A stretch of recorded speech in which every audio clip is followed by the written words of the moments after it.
11월 28일 금요일 큐티입니다. 제목 하나님의 전쟁에 동참하라. 본문 여호수아의 10장 1절에서 14절까지 말씀입니다. 그때 예루살렘 왕 아도니색이 여호수아가 아이를 점령하고 완전히 진멸시키되 여리고와 그 왕에게 한 것처럼 아이와 아이 왕에게 그렇게 한 것과 기브온 사람들이 이스라엘과 조약을 맺고 그들 가운데 있다는 소식을 들었습니다. 아도니색은 이 소식에 몹시 놀랐습니다. 기브온은 왕의 성 가운데 하나처럼 큰 성이어서 아이보다 컸으며 그 성의 사람들은 다 강했기 때문입니다. 그리하여 예루살렘 왕 아도니색은 헤브론 왕 호함과 야르뭇 왕 비람과 라기스 왕 야비아와 에글론 왕 드빌에게 사람을 보내 말했습니다. 기브온이 여호수아와 이스라엘 백성들과 조약을 맺었다고 하니 내게로 올라와서 나를 도와 기브온을 칩시다. 그러자 아모리 사람의 5왕 곧 예루살렘 왕과 헤브론 왕과 야르뭇 왕과 라기스 왕과 에글론 왕이 힘을 합해 모든 군대를 거느리고 올라와 기브온에 대항해 진을 치고 싸움을 걸어왔습니다. 기브온 사람들은 길갈 진영에 있는 여호수아에게 사람을 보내 말하기를 주의 종들을 그냥 버려두지 마시고 급히 우리에게 올라와 구원하고 도와주십시오. 산지에 거하는 아모리 사람의 모든 왕들이 우리를 치기 위해 모여 있습니다. 그러자 여호수아가 모든 군사들과 모든 용사들과 함께 길갈에서 올라갔습니다. 여호와께서 여호수아에게 말씀하셨습니다. 그들을 두려워하지 마라. 내가 그들을 네 손에 넘겨주었으니 그들 가운데 한 사람도 너를 당해낼 자가 없을 것이다.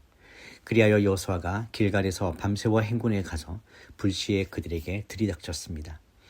여호와께서는 이스라엘 앞에서 그들을 혼란에 빠뜨려 기브온에서 그들을 대대적으로 살육하셨고 벳호론으로 올라가는 길을 쫓아 아세가와 막게다에 이르러 그들을 치셨습니다.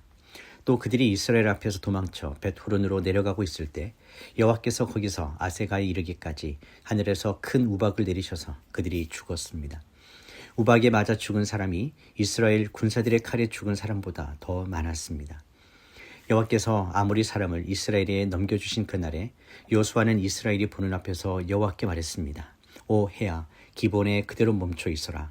오 달아 아얄론 골짜기에 그대로 멈춰 있어라. 그러자 백성이 적들에게 원수를 갚을 때까지 해는 멈춰 있었고 달도 멈춰 섰습니다. 야살의 책에 기록된 대로 해가 중천에 서서 하루 종일 지지 않았습니다. 그렇게 여호와께서 사람의 말을 들어주신 날은 전무후무했습니다. 여호와께서 이스라엘 편에서 싸우셨기 때문입니다. 본문 요약입니다.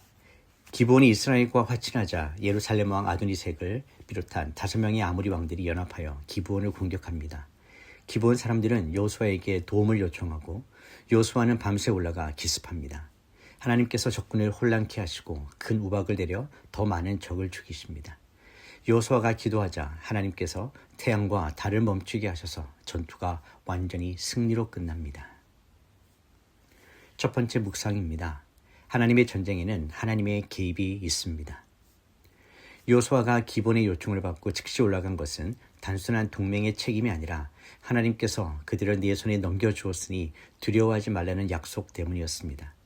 이 전쟁은 인간의 전쟁이 아니라 하나님의 전쟁이었습니다. 하나님은 직접 싸우셨습니다. 적군을 혼란하게 하시고 큰 우박을 내려 이스라엘의 칼보다 더 많은 적을 치셨습니다. 우리는 하나님의 일을 감당할 때 전쟁의 주체가 우리라고 착각하기 쉽습니다. 그러나 하나님의 전쟁에는 하나님의 초자연적인 개입이 있습니다.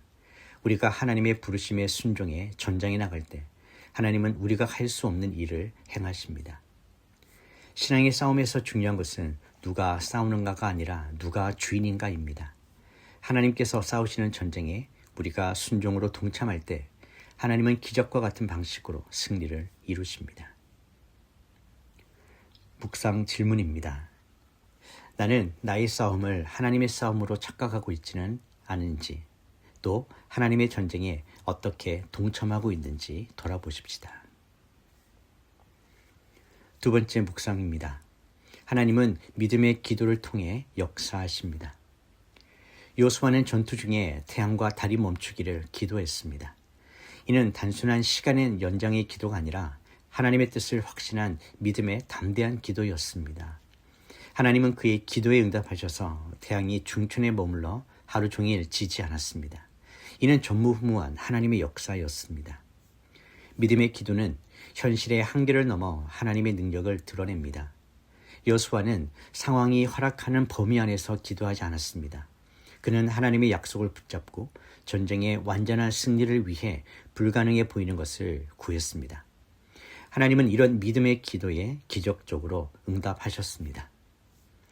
우리도 신앙의 전쟁터에서 상황에 눌리지 않고 하나님의 뜻을 붙잡고 담대히 기도할 때 하나님은 우리의 시간과 환경을 주관하셔서 하나님의 뜻을 이루십니다. 묵상 질문입니다. 나는 하나님의 약속을 붙잡고 담대히 기도하고 있습니까? 11월 28일 한 줄 묵상 요약입니다. 하나님의 전쟁에는 하나님의 초자연적 개입이 있으며 믿음의 기도를 통해 하나님의 능력이 드러납니다. 기도하겠습니다. 전쟁의 주인이신 하나님 아버지, 우리의 싸움을 주님의 싸움으로 삼지 않게 하시고 주님의 전쟁에 순종으로 동참하게 하여 주시옵소서. 우리의 힘과 지혜를 의지하지 않고 하나님의 개입을 신뢰하며 나아갈 수 있도록 도와주시옵소서. 여호수아처럼 주님의 약속을 붙잡고 담대히 기도하는 믿음을 허락하여 주시옵소서. 주님의 뜻을 위해 불가능해 보이는 일도 간구하게 하시고 주님의 능력을 경험하게 하여 주시옵소서. 예수님의 이름으로 기도드립니다. 아멘.